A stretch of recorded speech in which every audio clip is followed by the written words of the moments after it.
মাগুরাবাসী নিরপেক্ষভাবে দৃষ্টি দিয়ে বলেন তো কি মনে হচ্ছে আপনার? আপনি যাকে আদর্শ মানেন, যাকে নেতা মেনে চলেন, যাকে আপনি রায় দিয়ে ভোট দিয়ে চেয়ারে বসান, এই লোকটা আপনার সামনে থাকবে, আপনি থাকবেন পেছনে। ওর যা চরিত্র আপনি তো জানেন, কথা বলেন না কেন? ও যে কোরআন বিরোধী মানুষ আপনি কিন্তু জানেন। ও যে আল্লাহকে বিশ্বাস করে না, শুধু মুখে মুখে, ভেতরে আল্লাহর বিশ্বাস ওর নেই, এইটাও আপনি জানেন। আপনার চাইতে আল্লাহ পাক ওর সম্পর্কে একটু কম জানে। আরো জোরে বলেন। যদি বেশি জানে, আপনি তো শুধু উপরেরটা জানেন, আল্লাহ ভেতরেরটাও জানে। ওকে যদি আপনার সামনে দেখে, আপনার বিবেকে কি বলে আমি জানি না, তবে আমার বিবেক বলছে আপনাকে আল্লাহ কিন্তু ধরবে। কারণ ওকে দেখে আল্লাহর আগেই রাগ হয়ে যাবে, আপনার পর্যন্ত যাওয়া লাগবে না। এই তালেব ভাই কি বলছে? মেহেরপুরের লোক না, এভাবে বলে কি বলছে? এই মানুষগুলো দেখেন নিজেই বলছে হ্যাঁ ঠিক, তার মানে আমি ধরা খাবো। আপনি বুঝে বলেন আর না বুঝে বলেন এইটাই সঠিক। আমার এই কোরআনের চোখ লাগিয়ে, হাদিসের চোখ লাগিয়ে যেটা দেখতে পাচ্ছি সত্যি, আপনি কিন্তু ধরা খাচ্ছেন। এই জন্যই তো বলছে আপনি পাল্টাবেন আজকে। নেতা এটা দুনিয়ার বিষয় না। মাইয়াশফা শাফাআতান হাসানাতান ইয়াকুল লাহু নাসীবুম মিনহা ওয়া মাইয়াশফা শাফাআতান সাজ্জিয়াতান ইয়াকুল লাহু কিফলুম মিনহা ওয়া কানা আল্লাহু আলা কুল্লি শাইইন মুকিতা। সূরা নিসার 85 নম্বর আয়াতে আছে, এটা ফি জিলালিল কোরআনে ব্যাখ্যা আছে, আমি শুধু সামারাইজ করে বলছি। আল্লাহ পাক বলেন কেউ যদি ভালো কাজে সাহায্য সহযোগিতা করে, সুপারিশ করে, একটা লোক ভালো কাজ করে যা পাবে আপনি শুধু সুপারিশ করে তাই পাবেন। এর ব্যাখ্যায় মুফাসসির লিখেছেন কিয়ামতে বহু মানুষ উঠবে, তার আমলনামায় লেখা থাকবে জিনার গুনাহ। লোকটা বলবে মাবুদ আমি বৈধ স্ত্রী নিয়ে সংসার করেছিলাম, আমি জেনা করিনি, তোমারে ফেরেশতারা মনে হয় ভুল করিস। আল্লাহ পাক বলেন বান্দা আমি জানি তুমি জেনা করনি, কিন্তু তুমি এমন মানুষকে সাপোর্ট দিয়েছিলে, ভোট দিয়েছিলে, রায় দিয়েছিলে, সমর্থন জানিয়েছিলে, যে লোকটা ক্ষমতার চেয়ারে বসে জেনা জারি করেছিল, নাইট ক্লাব চালু করেছিল। কয়েকদিন আগে একটা জরিপ পেয়েছিলাম, শুধুমাত্র ঢাকা সিটিতে 250টা নাইট ক্লাব চলছে। এখানে যে সব জায়গায় শুধু আল্লাহর জিকির হয়,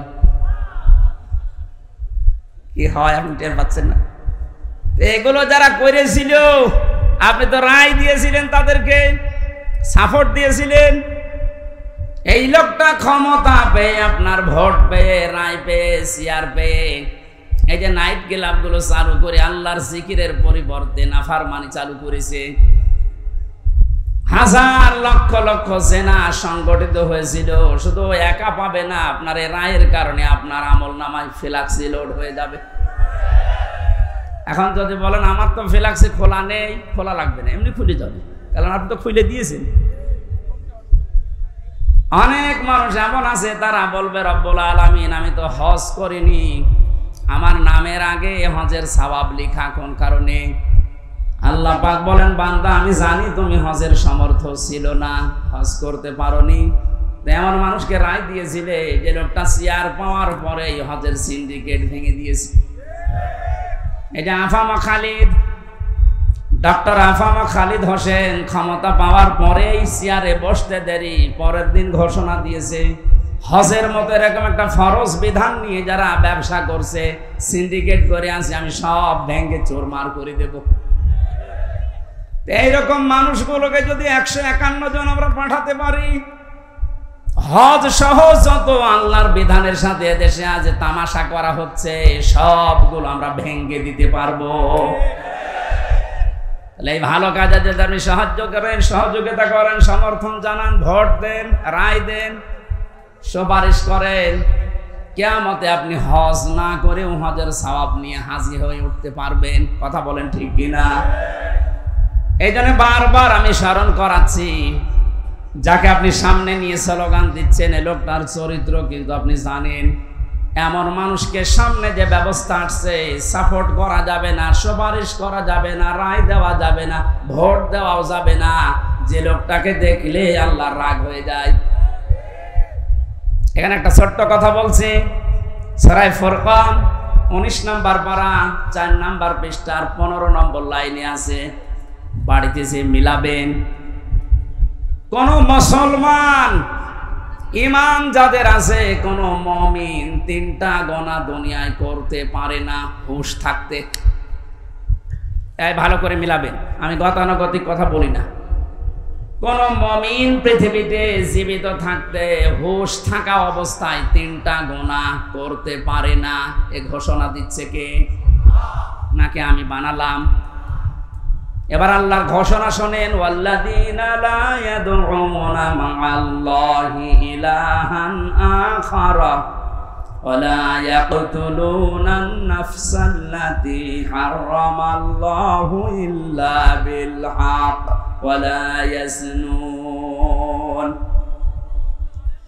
আল্লাহ পাক বলেন, 1 নম্বরে তারা আল্লাহ বাদে অন্য কাউকে ডাকতে পারে না। এই ছেলে, মাথা খারাপ আপনার? তার কেটে দেন তো সব। এখান থেকে বুঝবে না, বাইরে যে বলবো হুজুর রাজনীতি করিস। এটা কি রাজনীতি করছি? আল্লাহ বাদে অন্য কাউকে যারা ডাকছে, কোন মুমিন এ ডাক দিতে পারে না। আজ কয়েকদিন ধরে একটা ভিডিও চোখে পড়ছে, জালেমরা তো বিদায় নিয়েছে আমরা দেখতে পাচ্ছি, তো বাংলাদেশে এখন নব্য অনেকেই মুনাফিকের আচরণ আরম্ভ করেছে। আল্লাহর ঘোষণা ছিল কি? কোন মুমিন পৃথিবীতে 3টা গুনাহ করতে পারে না, করলে সে আর মুমিন থাকে না। 1 নম্বরে আল্লাহর সাথে অন্য কাউকে আপনি ডাকতে পারবেন না।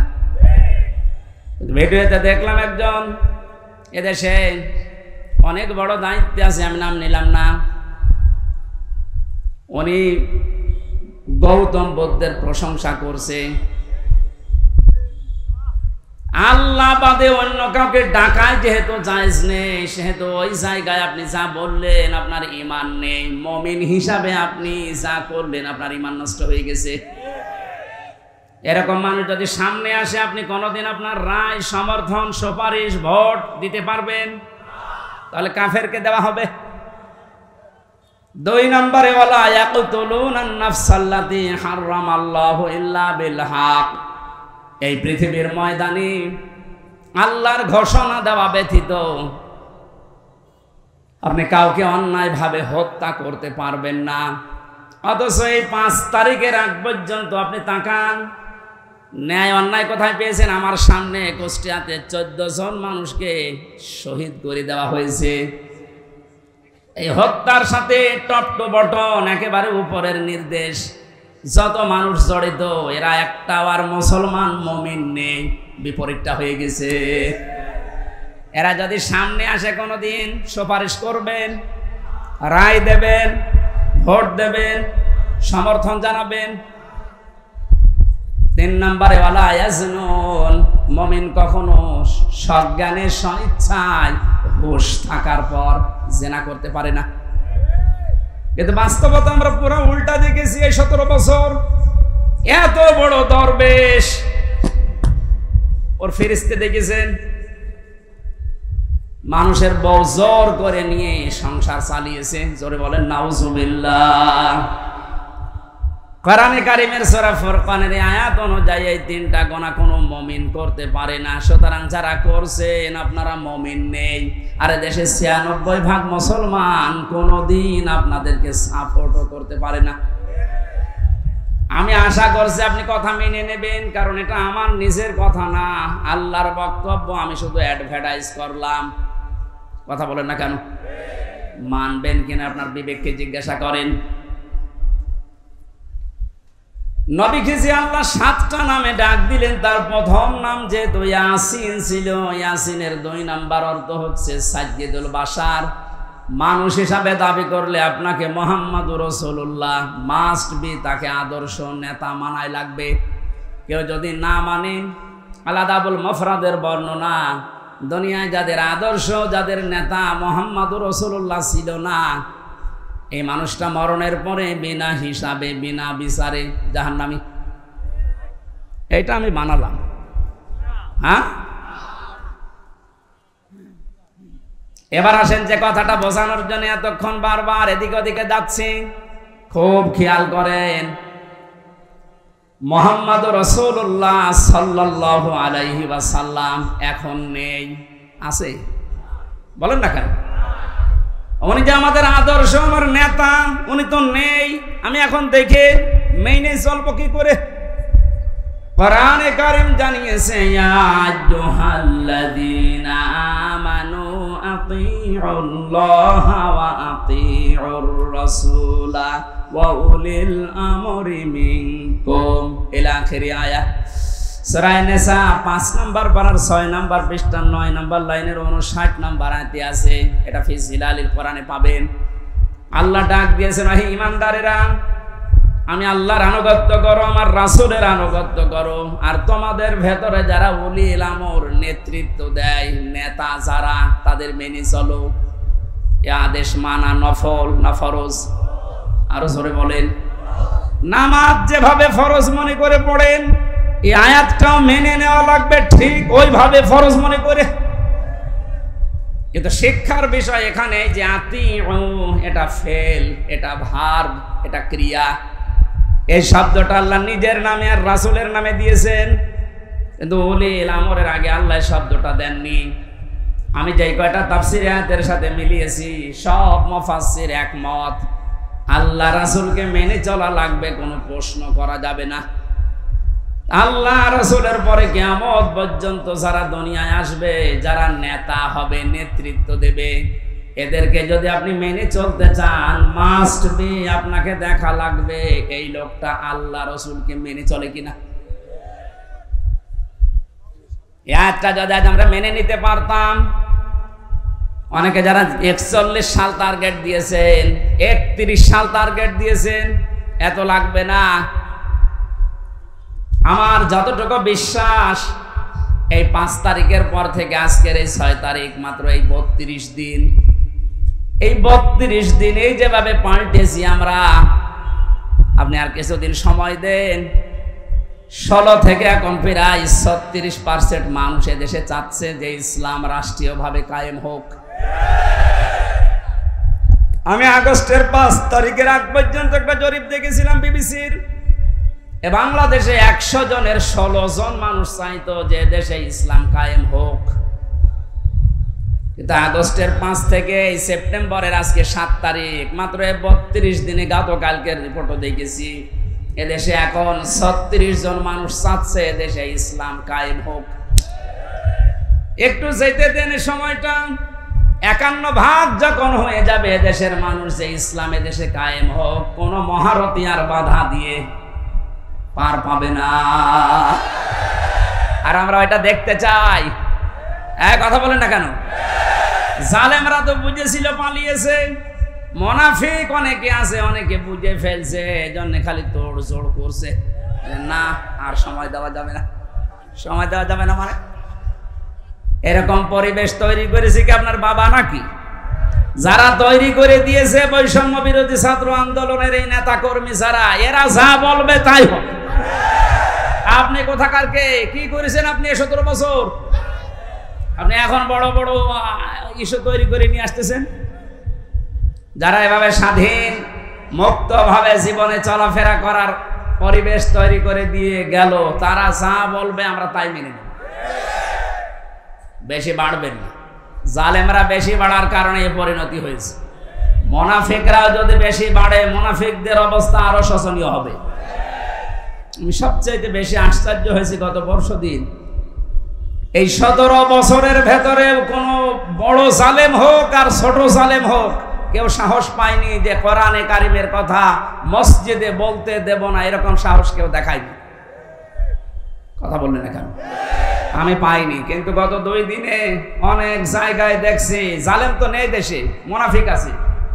এই মুনাফিকরা এখন সুর তুলছে মসজিদে, কিসের কোরআনের কথা মসজিদে বলা যাবে না।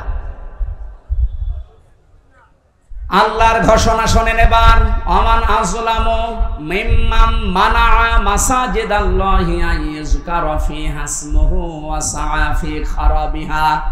সূরা বাকারা 114 নম্বর আয়াতের প্রথম অংশে আছে, ও মাগুরাবাসী, এটা রেকর্ড হচ্ছে, কালকে সারা দেশে ছড়াবে।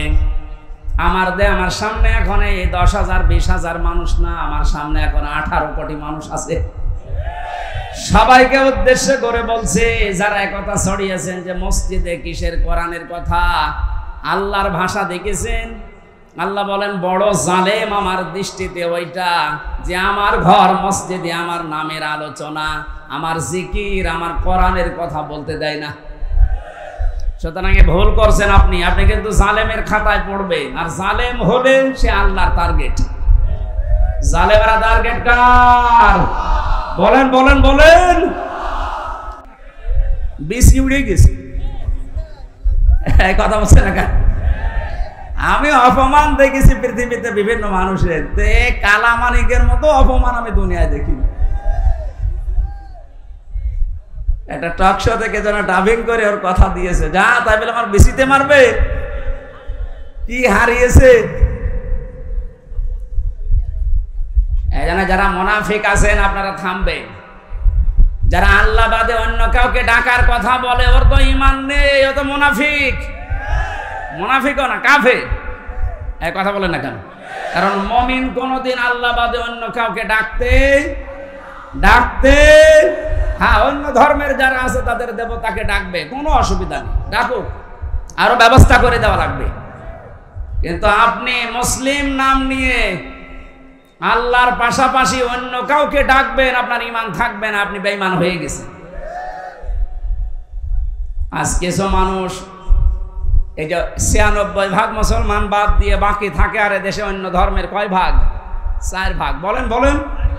এই 4 ভাগ মানুষকে নিজেদের পক্ষে রাখার জন্য, আন্তর্জাতিকভাবে বিভিন্ন মহলকে এটা দেখানোর জন্য ঈমান পর্যন্ত অনেকে বিক্রি করে দিচ্ছে।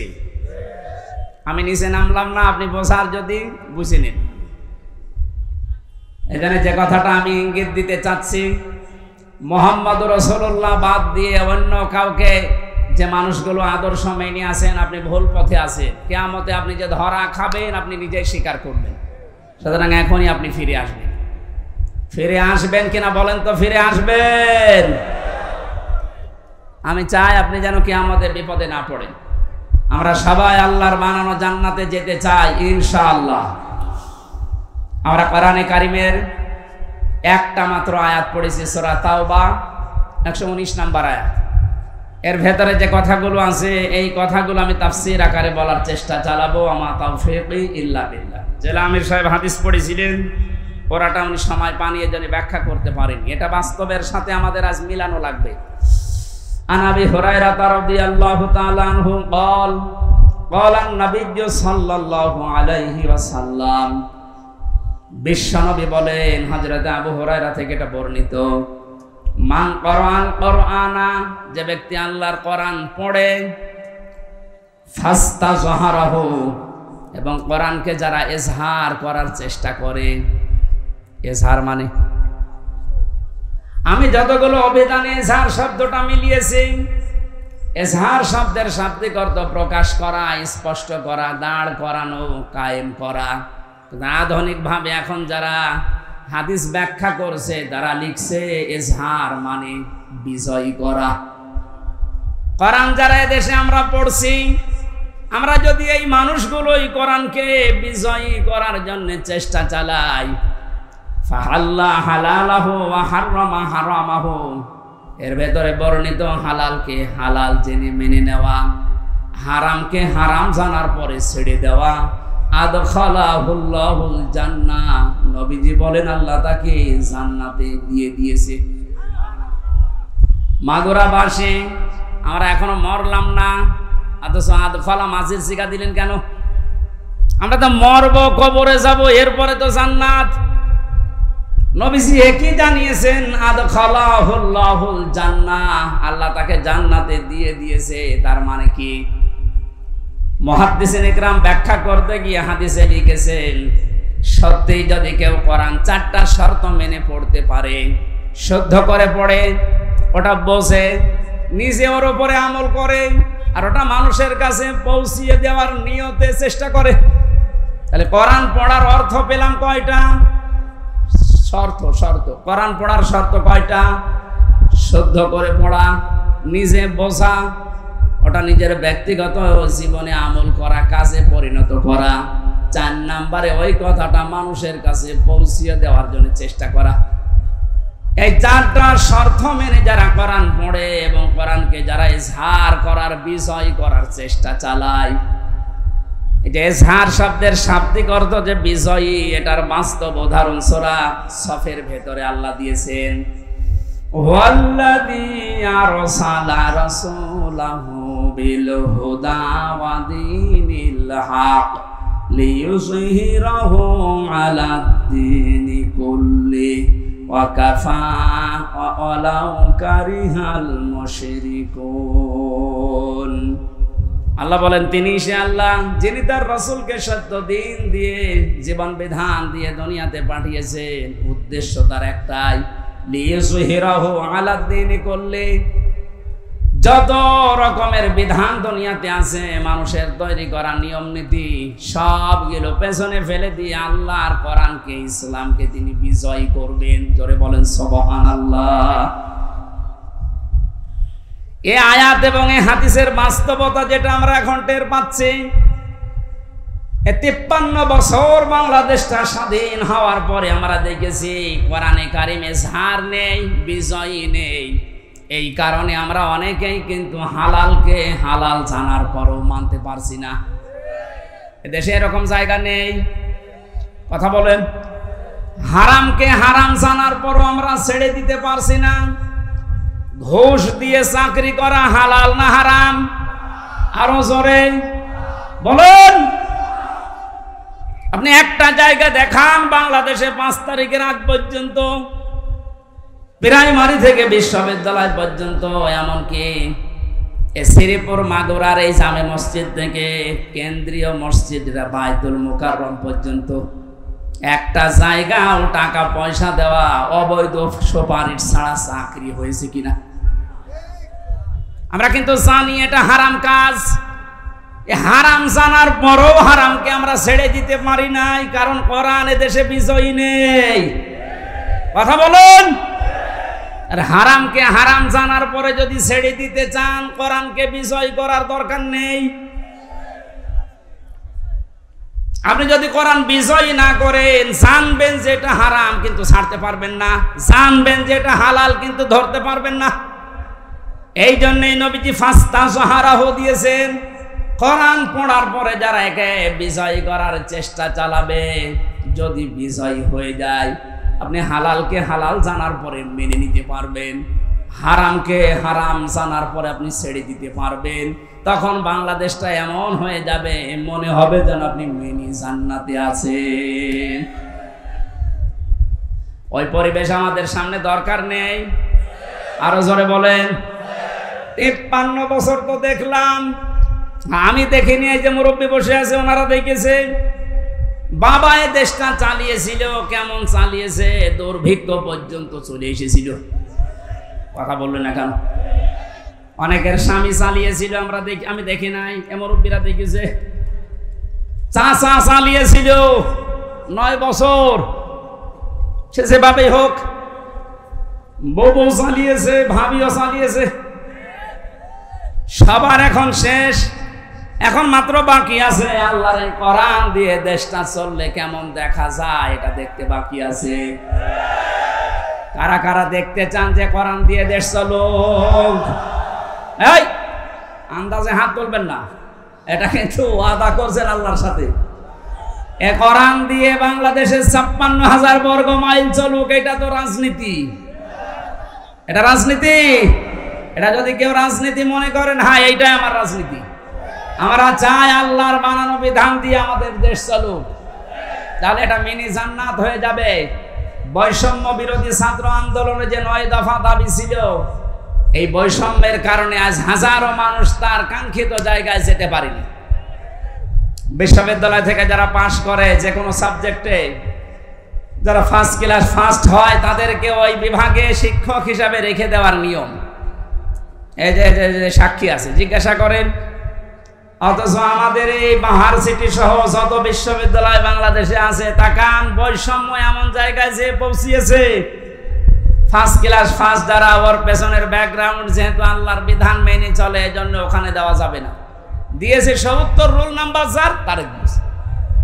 ও তো এমনি অপদার্থ, ও চেয়ারে বসলে চেয়ার আরো নাপাক করবে না। এক ছাত্র এসে হেড স্যারকে বলছে, স্যার হয় ছুটি দেন, নাই আমি গেলাম। মানে হেড স্যার তাকিয়ে দেখে ও ব্যাগ খাতা বই কলম যেভাবে নিয়ে পজিশনে দাঁড়িয়ে আছে, ও ছুটি দিলেও যাবে, না দিলেও পালাবে। রাইট, এদিকে তার রোল নাম্বার কত? বলছে স্যার ৮২। ৮২ মানে ক্লাসে ছেলে মেয়ে কয়টা? ৮২টা। ৮২টা ছেলে মেয়ে, ওর রোল নাম্বার ৮২। ও খুব ভালো ছাত্র, ওর জীবনের কোনো উদ্দেশ্য আছে? শুধু আসে বাবা মার ভয়ে আর পাঙ্কু মেরে চলে যায়। যাদের ১, ২, ৩ তাদের ব্যাকগ্রাউন্ড দেখে তারা আল্লাহর বিধান মানে, আল্লাহর বিধান জমিনে চায়, এজন্য আপনি তাদের দিলেন না। যার রোল নাম্বার ৮২, তারে আপনি ৩৫ লাখ টাকা নিয়ে চেয়ারে বসিয়ে দিলেন, কয়দিন পরে এসি চেয়ার থাকবে? দেশটা কত বৈষম্য তৈরি হয়েছিল, কত নিকৃষ্ট জায়গায় পৌঁছিয়েছে। বাস্তব উদাহরণ এই বায়তুল মোকাররমের খতিব।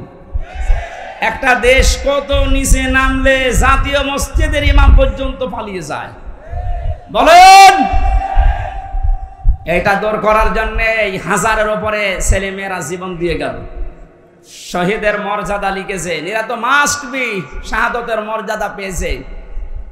দেওয়াল চাপা পড়ে মরলে যদি শহীদ হয়, আগুনে পুড়ে মরলে যদি শহীদ হয়, পানিতে ডুবে পড়লে যদি শহীদ হয়, সাপে কাটা পড়ে মরলে যদি শহীদ হয়, জালেমের জুলুমের সামনে নিজের জীবন দিয়ে গেল।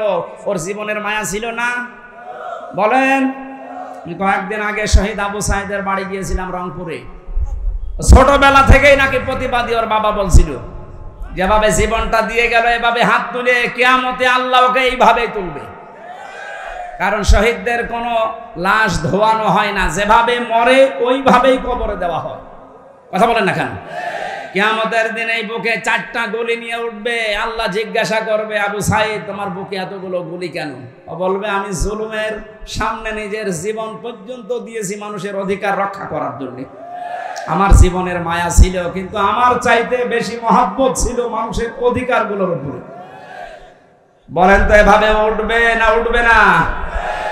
এরপরও আমরা আহলে হাদিসের নাম নিয়ে কিছু মানুষকে দেখতে পাচ্ছি, ওরা ভিডিও বানিয়েছে যে না, শহীদ আবু সাইদ শহীদ হয়নি, ও বুক পেতে আত্মহত্যা করিস, আপনার ঈমান চলে যাবে। মানে শহীদের শব্দটা খেলা চোরা বিষয় না, এটা হাসি তামাশা না।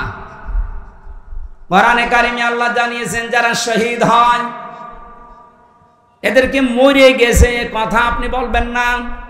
শুধু আপনি না, দুনিয়ার সবাইকে আল্লাহ নিষেধ করেছেন, ওয়ালা তাকুলু লিমান ইউকতালু ফি সাবিলিল্লাহি আমওয়াত বাল আহইয়াউ ওয়ালাকিন লা তাশউরুন। সূরা বাকারার 154 নম্বর আয়াতে আছে, আল্লাহ শুধু 1 2জনকে না, দুনিয়ার সবাইকে, এটা বহুবচন, ওয়ালা তাকুলু, কেউ এ কথা বলবি না। যারা শাহাদত বরণ করে তারা মরে গেছে এ কথা বলা যাবে না, বরং তারা জীবিত এবং তোমরা এটা টের পাও না। মানুষ যেহেতু মুখ দিয়ে কথা বলে, জন্য মুখের উপরে আল্লাহ নোটিশ দিয়েছেন। মুখের পরে মানুষ এত ধারণা করতে পারে অন্তর দিয়ে, এই জন্য আল্লাহ ধারণার উপরও নোটিশ দিয়েছেন। ওয়ালা তাহসাবান্নাল্লাযীনা কুতিলু ফি সাবিলিল্লাহি আমওয়াতা বাল আহইয়াউন ইনদা রাব্বিহিম ইরসাকুন। সূরা আলে ইমরান 169 নম্বর আয়াত।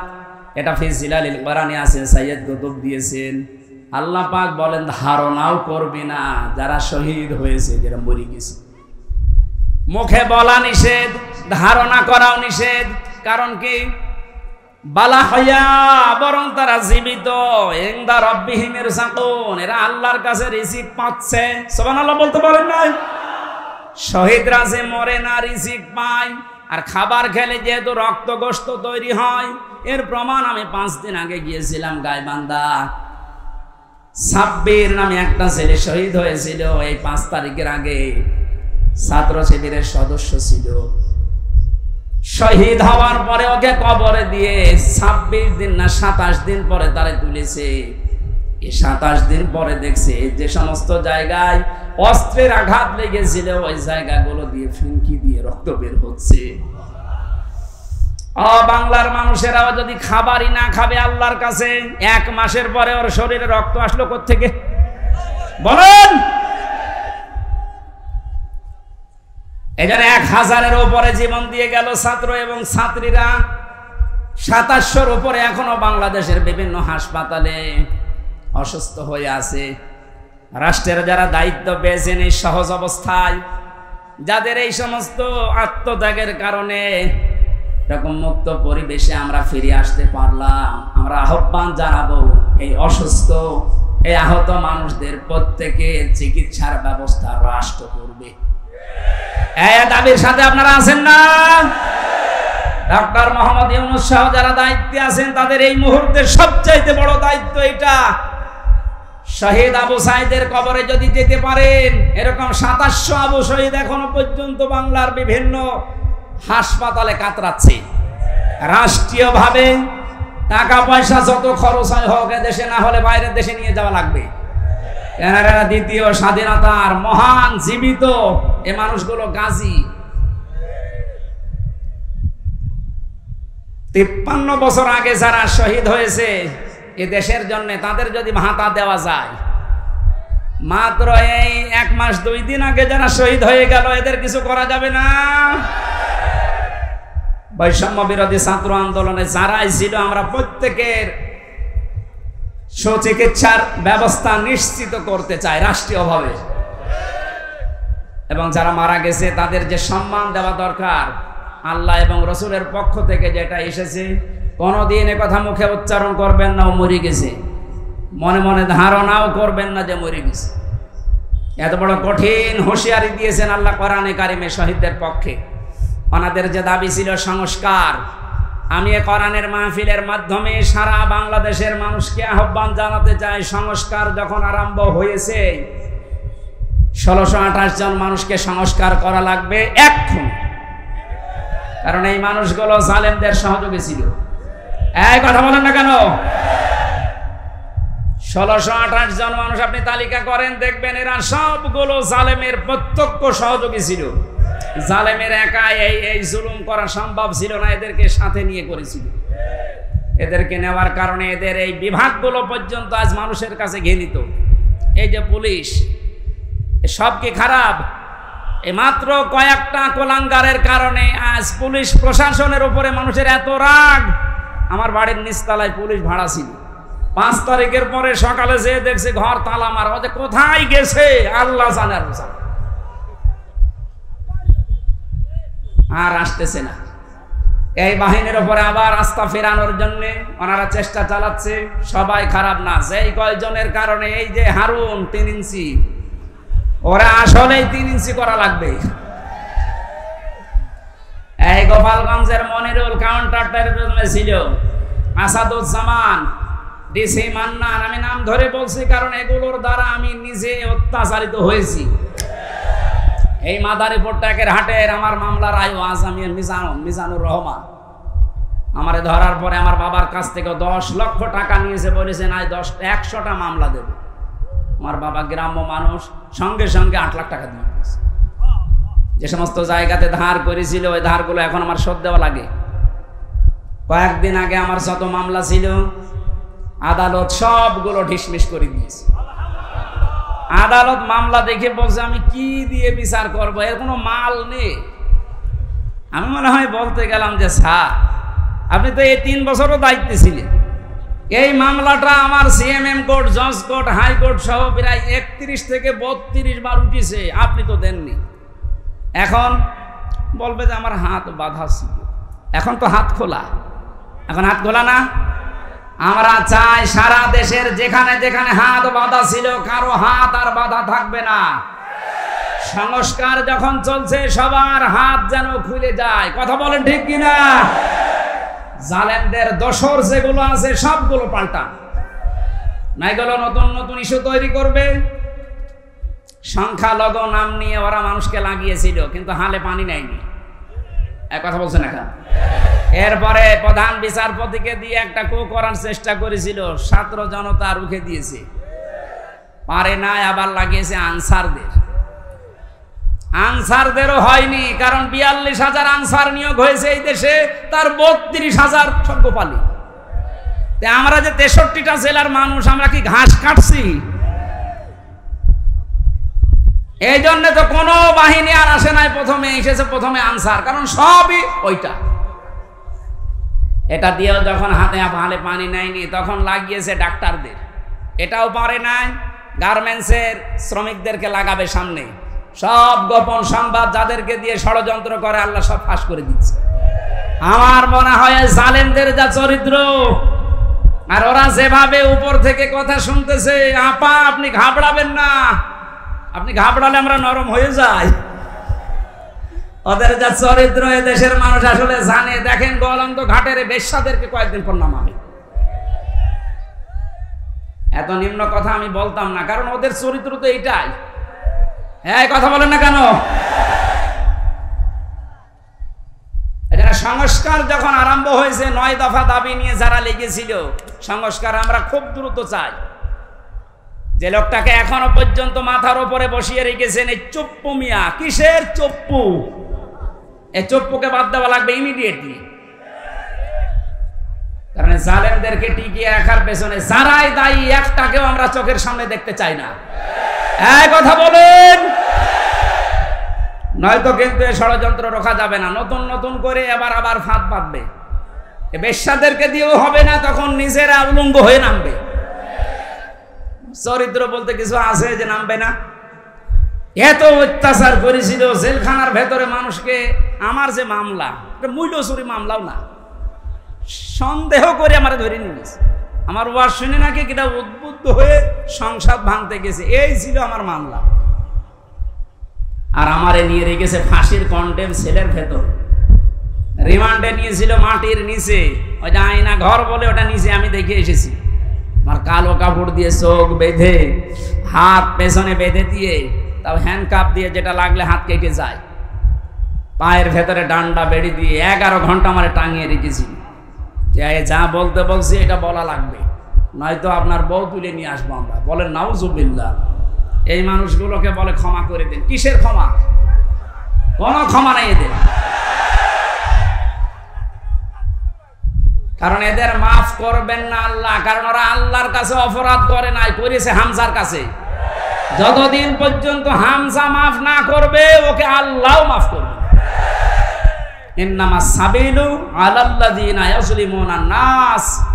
আল্লাহ বলেন অবশ্যই আমি নিজে মামলা দেব, কেস করব তাদের বিরুদ্ধে যারা মানুষ হয়ে মানুষের উপরে জুলুম করে।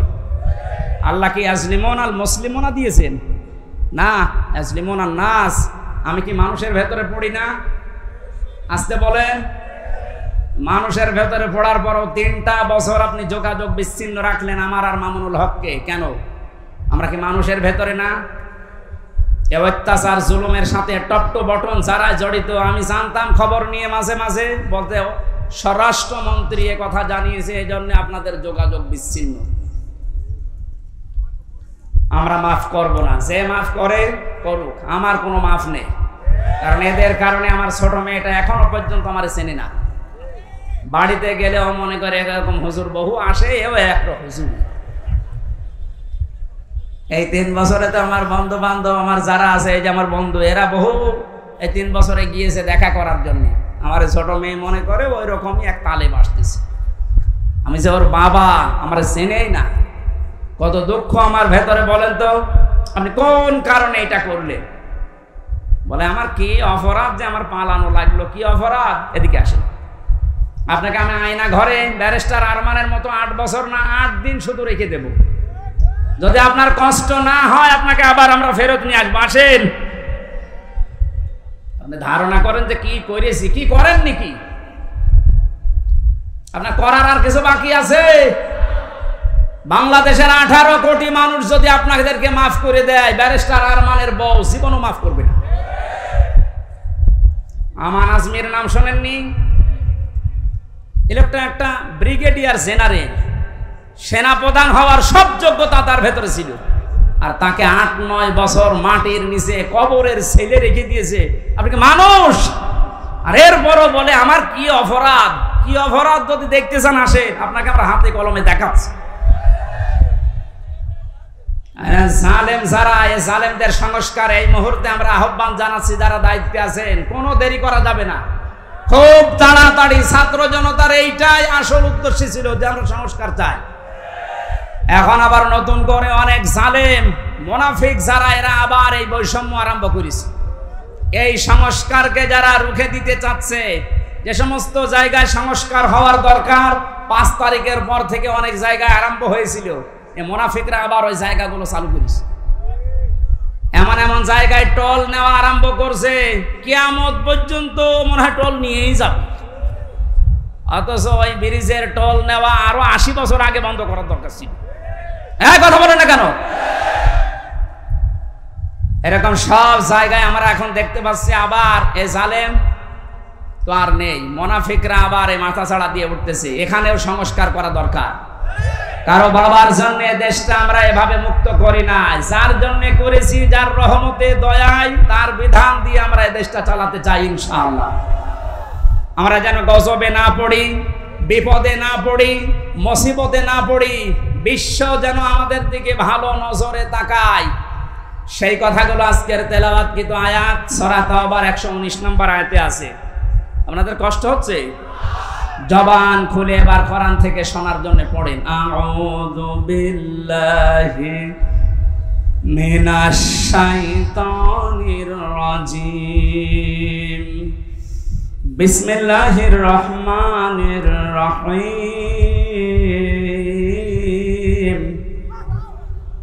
ইয়া আইয়ুহাল্লাযীনা আমানুত্তাকুল্লাহা ওয়া কুনু মা'আস সাদিকিন। সাদাকাল্লাহুল আযীম। সূরা তাওবার নামকরণ, ঐতিহাসিক প্রেক্ষাপট, শানে নজুল, বাস্তব কিছু কথা মাতৃভাষায় বলা, এরপরে ব্যাখ্যা দেওয়া, বাস্তব সংক্রান্ত 5 নম্বরে মূল শিক্ষা নিয়ে আমরা বাড়ি যাব। এরকম 5টা বিষয় ছিল তাফসীরে ইবনে কাসিরের ভেতরে। আমরা সবগুলো করতে গেলে আযান দিয়ে দেবে, এজন্য তাড়াতাড়ি করছি। নামকরণের ভেতরে তাওবা শব্দটা আছে, এই জন্য সূরার নাম তাওবা। 2 নম্বরে আমরা মাতৃভাষায় অর্থ করছি, হে ঈমানদারেরা আল্লাহকে ভয় করো, সত্যবাদী যারা তাদের সাথে থাকো। এ নির্দেশ কার? আয়াতের ভেতরে আমরা 3টা বিষয় পেয়েছি। আমার ভাইরা, আল্লাহ রাব্বুল আলামিন জানিয়েছেন, ইয়া আইয়ুহাল্লাযীনা আমানু। মুফাসসির বলেন, আল্লাহ যখন শুধু ঈমানদারকে ডাক দেন, তখন তার কুদরতি হাত এভাবে উঁচা করে আদরের সাথে ডাকে, হে আমার ঈমানদারেরা। কারণ ঈমানদার ছাড়া পৃথিবীতে যত বেঈমান আছে, এরা সৃষ্টি জগতের ভেতরে সবচাইতে বড় আল্লাহর কাছে নিকৃষ্ট। জোরে বলেন নাউজুবিল্লাহ। জীবনে কিছুই যদি আপনি না পান, জুলুম, অত্যাচার, নির্যাতনের স্টিম রোলার সহ্য করেছেন, তারপরও ঈমান ছাড়েননি, আপনি কিন্তু আল্লাহর কাছে উলাইকা হুম খায়রুল বারিয়া, সৃষ্টি জগতের আপনি শ্রেষ্ঠ একটা সৃষ্টি। জোরে বলেন সুবহানাল্লাহ। সিস্টেম অপর পৃষ্ঠায় আছে, কোন মানুষ যদি ঈমান না আনে, যত বড় জায়গায় থাক, আল্লাহর দৃষ্টিতে উলাইকা হুম শাররুল বারিয়া, এরা আল্লাহর কাছে সবচাইতে বড় নিকৃষ্ট সৃষ্টি। জোরে বলেন নাউজুবিল্লাহ। আমরা যেহেতু ঈমান আনতে পেরেছি, বড় সম্পদ আমাদের কাছে আছে। এবার আয়াতের পরবর্তী দুইটা বিষয় মেনে নিতে পারলে যত রকমের বিপদ আপদ বাধা বিপত্তি সামনে আসার কথা সবগুলো আল্লাহ নিজের পক্ষ থেকে দূর করে দেবেন।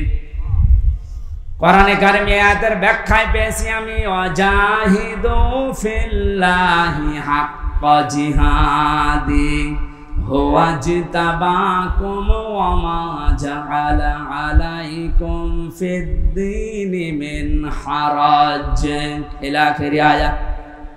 সূরা হজের ৭৮ নম্বর আয়াতের মাঝের অংশে আছে আল্লাহ পাক বলেন, যেভাবে চেষ্টা করা দরকার, সাধনা করা দরকার, জিহাদ করা দরকার, আমি আল্লাহর জন্য ওইভাবে চালাও।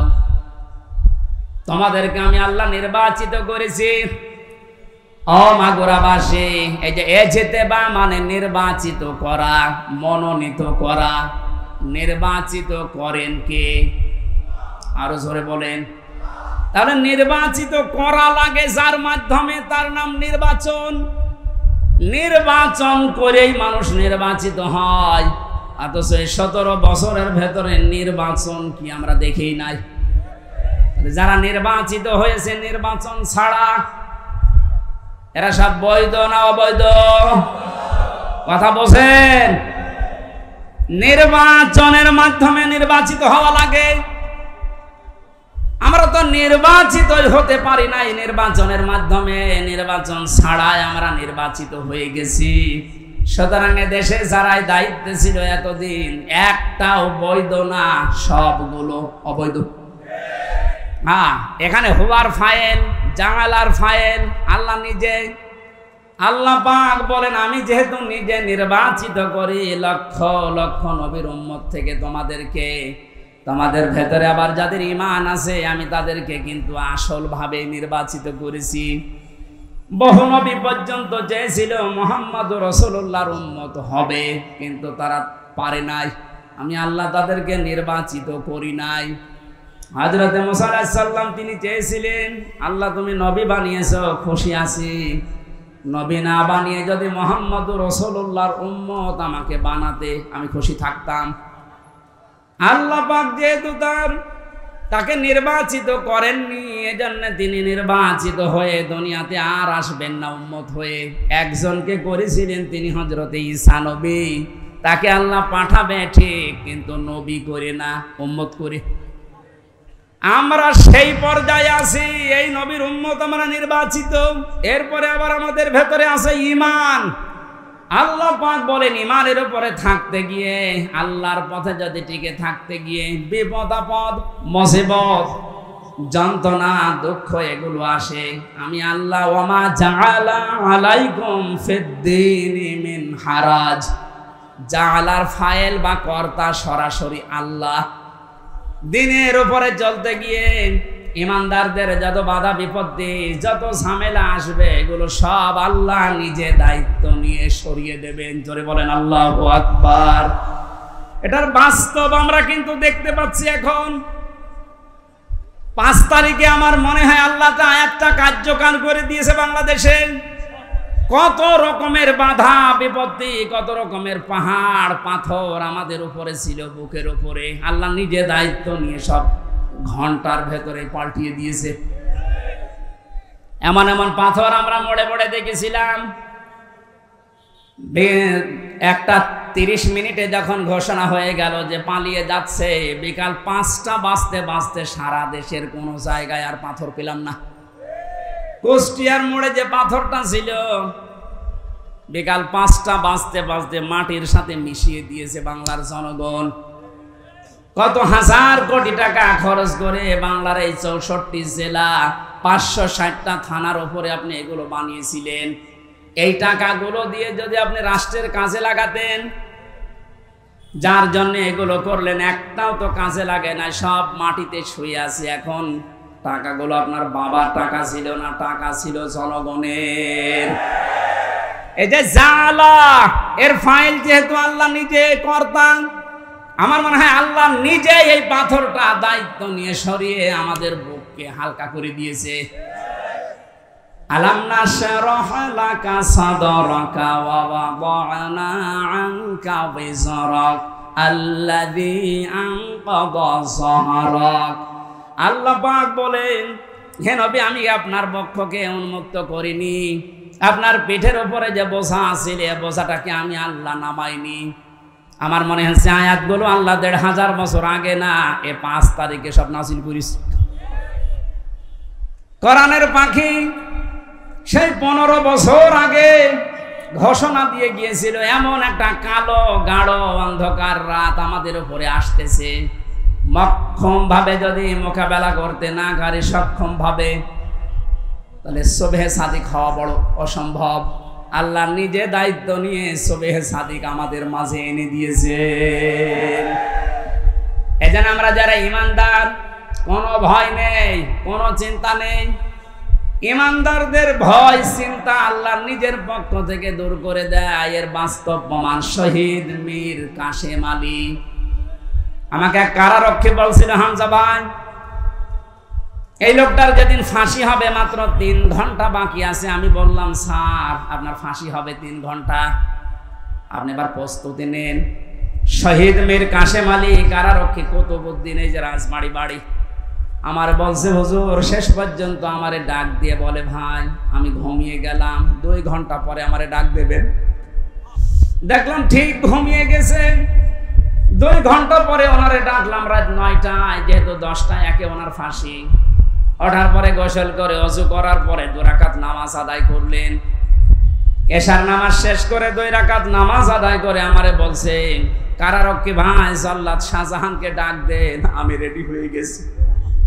কারারক্ষী আমারে বলছে, আমির হামজা ভাই, আমার মনে হচ্ছে উনি শ্বশুর বাড়ি যাওয়ার জন্য ব্যস্ত, অথচ মাত্র আর 1 ঘন্টা আছে।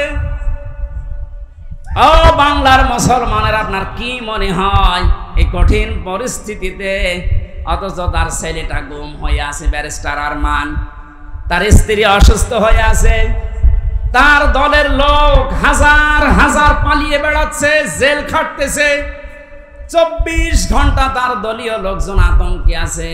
এই অবস্থায় সে বলছে, আমি 2 ঘন্টা ঘুমিয়ে নিলাম, আমারে ডেকে দেন। আপনি বলেন তো ওই সময় কি ঘুম আসার কথা? কেন ঘুম এসেছে? কারারক্ষী বলছিল, ভাই ওনার ঘুম আসলো কি করে আমার এখনো মাথায় ধরে না। আমি বললাম, আমার ধরেছে।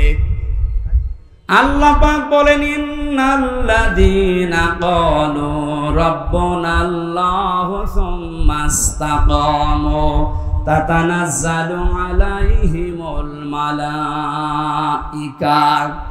যারা এই কথা দুনিয়ায় বলতে পারে আমাদের রব আল্লাহ, আর এর উপর টিকে থাকতে পারে, আল্লাহ ফেরেশতা নাজিল করে তাদেরকে শুধু সাহায্যই করে না।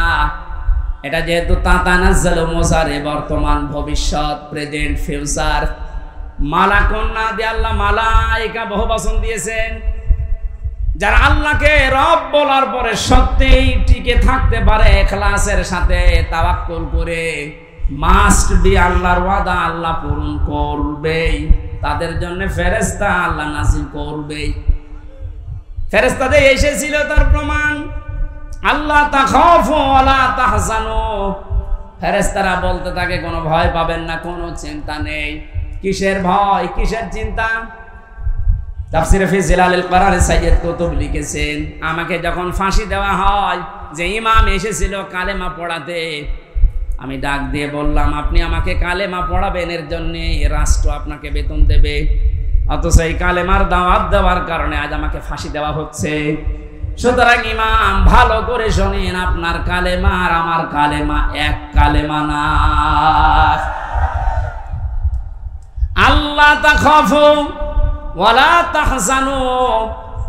সাইয়্যিদ কুতুব আয়াতের ব্যাখ্যায় তিনি লিখেছেন, ফেরেশতা যখন কানের কাছে এসে বলতে থাকে, কোনো ভয় নেই, কোনো চিন্তা নেই, আপনার ছেলে মেয়ের জন্যে, আপনার দলের লোকের জন্যে, ব্যবসা প্রতিষ্ঠানের জন্য আপনার চিন্তা আসতে পারে, ভয় হতে পারে, আল্লাহ নিজে ওইগুলোর দায়িত্ব তার কুদরতি হাতে তুলে নিয়েছে।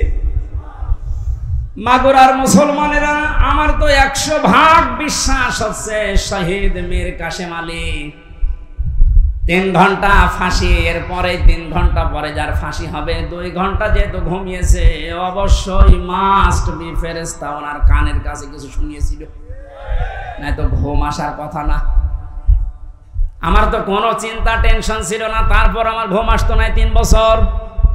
আর যার মাত্র 3 ঘন্টা পরে দুনিয়া থেকে বিদায় নেবে তার ঘুম আসে কি করে? আপনার শুনতে যত সহজ মনে হচ্ছে বিষয়টা অত সহজ না। ওই জায়গায় যদি আপনি পতিত হতেন বুঝতেন যে বাস্তবতা কত কঠিন। কিন্তু ওরা এমন সহজ করে নিয়েছে। আল্লাতি কুনতুম তুআদুন, ফেরেশতা বলে চিন্তা করবেন না, আল্লাহ তো সব দায়িত্ব নিয়ে নিয়েছে। ওই জান্নাতের সুসংবাদ নিয়ে এসেছি। ওয়া আবশিরু বিল জান্নাতিল্লাতি কুনতুম তুআদুন, ওই জান্নাতের সুসংবাদ গ্রহণ করেন যে জান্নাতের ওয়াদা আল্লাহ নিজে আপনার সাথে করেছেন। জোরে বলেন সুবহানাল্লাহ। বাংলার মুসলমান, আমাদের কোনো পুঁজি নেই, একটা পুঁজি আমাদের আছে, আমরা ইমানদার। আরো জোরে বলেন। এটা দুনিয়ার সবচাইতে বড় পুঁজি আমাদের। ইমানদারকে আল্লাহ বেশি ভালোবাসেন, এই জন্য ডাক দিয়েছেন ইত্তাকুল্লাহ, আমি আল্লাহকে ভয় করো। মুফাসসির যারা এখানে আছে, যারা আলেম আছে, কোন মানুষ যদি আমরা আল্লাহকে ভয় এই শব্দটা বাস্তবে দেখাতে পারি, দুনিয়ায় 9টা আর আখেরাতে 27টা উপকার আল্লাহ নিজে করবেন বলে কোরআনে ঘোষণা দিয়েছেন। এতগুলো ব্যাখ্যা করতে গেলে অনেক সময় লাগবে, এজন্য আমি এক কথায় বলছি, তাকওয়া মানে আল্লাহর ভয় ঠিক আছে, কিন্তু যে যেখানে যেই কাজ করবেন ওই কাজ করার আগে শিক্ষা এবং প্রশিক্ষণ নেওয়ার মাধ্যমে বাস্তব জীবনে ওই কাজটা সুচারুরূপে আঞ্জাম দেওয়ার নাম তাকওয়া। আশা করছি কথা বোঝা গেছে। এই তাকওয়া যদি কেউ অর্জন করে তাদেরকে আল্লাহ জানিয়েছেন কুনু মা'আস সাদিকিন, সত্যবাদীদের সাথে থাকবা কাজে এবং কর্মে, তাহলে ধ্বংস আসবে না, বিপদ আসবে না, মুসিবত আসবে না, গজব আসবে না। আমরা যেহেতু এখন সত্যবাদীদের সঙ্গে থাকার জন্য আল্লাহর ঘোষণা শুনলাম, মরণের আগ পর্যন্ত আল্লাহর ভাষায় যারা সত্যবাদী তাদের সাথে থাকতে রাজি নেই। আরো জোরে বলেন। আল্লাহর ভাষায় সত্যবাদী কারা? যারা জোব্বা গায়ে দেয়, যারা পাগড়ি মাথায় দেয়, যারা শুধু মসজিদে বসে বসে আল্লাহ আল্লাহ জিকির করে, এরাই কি সাদিকিন, সত্যবাদী। এই আয়াতের ব্যাখ্যা আল্লাহ নিজে করেছেন সূরা বাকারা 177 নম্বর আয়াত। আল্লাহ পাক বলেন উলাইকাল্লাযীনা সাদাকু ওয়া উলাইকা হুমুল মুত্তাকুন। ওপরে বর্ণিত এখানে 10টা গুণ দেওয়া আছে। কেউ যদি 10টা গুণ অর্জন করতে পারে তারাই ইমানের দাবিতে সত্যবাদী, তারাই মুত্তাকি, তাদের সঙ্গে তোমাদের থাকা লাগবে। এ নির্দেশ কার? আরো জোরে বলেন কার? এখন এই 10টা নির্দেশ আল্লাহ যেটা দিয়েছেন সূরা বাকারা 177 নম্বর আয়াত, তাফসীরে ইবনে কাসির, মারিফুল কোরআন। আমি বলে দিলাম, বাড়িতে যে একটু নামিয়ে দেখেন আপনি সত্যবাদীদের সাথে থাকতে চান কিনা। আল্লাহ রাব্বুল আলামিন আমাদেরকে আয়াতের যে 10টা গুণ দিয়েছেন, যেহেতু আজান হচ্ছে আর রাতের মাহফিল দূরে, শাহ আব্দুল কাদের মোল্লা, শহীদ আব্দুল কাদের মোল্লা সাহেবের কবরের পাশে আমার মাহফিল আজকে রাতে। আজকের মতো শেষ করে আগামীতে কয়েকটা অনুষ্ঠানে শ্রীপুর, মাগুরা, নাঙ্গলবাদ নেওয়া আছে, ওখানে রাতের বেলা কথা বলবো ইনশাআল্লাহ। আল্লাহুম্মা আমিন। লা ইলাহা ইল্লা আনতা সুবহানাক ইন্নী কুনতু মিনাজ জালিমিন। লা ইলাহা ইল্লা আনতা সুবহানাক ইন্নী কুনতু মিনাজ জালিমিন। রব্বুল আলামিন প্রচন্ড রোদের ভেতরে গরমে চাতক পাখির মতো কোরআনের কথাগুলো বোঝার চেষ্টা করছিল। এরা কোরআন শুনতে এই মাগুরা শ্রীপুরের মানুষগুলো এত পাগল, এদেরকে তুমি কোরআনের চলন্ত হেদায়েত দিয়ে দাও। হযরতে ওসমানের মতো, হযরতে ওমরের মতো বানিয়ে দাও। এ মাহফিলের আয়োজন করতে গিয়ে বাংলাদেশ জামাতে ইসলামী মাগুরা জেলা শাখা, শ্রীপুর উপজেলা শাখার উদ্যোগে বিশাল আয়োজনে যারা আঞ্জাম দিল, এই যুবক মানুষদেরকে যে মা পেটে নিয়েছে, মায়ের পেট তুমি খাদিজার মতো বানিয়ে দাও। সম্মানিত মা বোনেরা, বিভিন্ন বাড়িতে গাছতলায় তারা বসে আছে। আল্লাহ, আলাদাভাবে তাদের দায়িত্ব কর্তব্য বলতে সময় পেলাম না, তুমি তাদেরকে ফাতেমাতুজ জোহরার মতো জীবন দিয়ে দাও। রব্বুল আলামিন, যত মানুষ এই কোরআন প্রচারের জন্য টাকা দিয়েছে, এদের টাকাগুলো ওসমানের সাথে মঞ্জুর করো। মুরব্বী যারা এসেছে আল্লাহ, আবু বকরের মতো বানিয়ে দাও। তোমার বান্দা কসির উদ্দিনের মাধ্যমে মাহফিলে আমি এসেছি। আল্লাহ, কসিরকে মেহেরবানি করে কবুল করো। তার সন্তানাদি, স্ত্রী, মা বাবা দুনিয়া থেকে যারা বিদায় নিয়েছে তাদের মাফ করে দাও। যারা বেঁচে আছে হায়াতে তাজ্জিবা সিহাতে কুল্লিয়া দান করো। মাহফিলের প্রধান অতিথি আমাদের অভিভাবক, বাংলাদেশ জামাতে ইসলামের মাগুরা জেলার শ্রদ্ধাভাজন আমির অধ্যাপক এমবি বাকের সাহেবকে কবুল করো। সভাপতি সাহেবকে কবুল করো। যত মানুষ মনের ভেতরে কামনা বাসা নিয়ে বসে আছে, আমাদের চাহিদা আশাগুলো পূর্ণ করে দাও। আগামীতে অনুষ্ঠানটা কোরআনের প্রচারের জন্য আরো বড় করে কবুল করো। বারাকাল্লাহু লানা ওয়া লাকুম ফিল কোরআনিল আযীম। মুক্ত জীবনে যখন ফিরিয়েই দিয়েছো আল্লাহ, আমার কণ্ঠটা ছেড়ে দাও। বড় আশা, বড় তামান্না, বড় আকাঙ্ক্ষা, এ দেশটা তোমার কালাম দিয়ে চলছে, এটা দেখে মরার তৌফিক দাও। বারাকাল্লাহু লানা ওয়া লাকুম ফিল কোরআনিল আযীম। মরণ আসলেই যেন মুখ দিয়ে অটোমেটিক বের হয়ে যায় লা ইলাহা ইল্লাল্লাহু মুহাম্মাদুর রাসূলুল্লাহ। গাড়িতে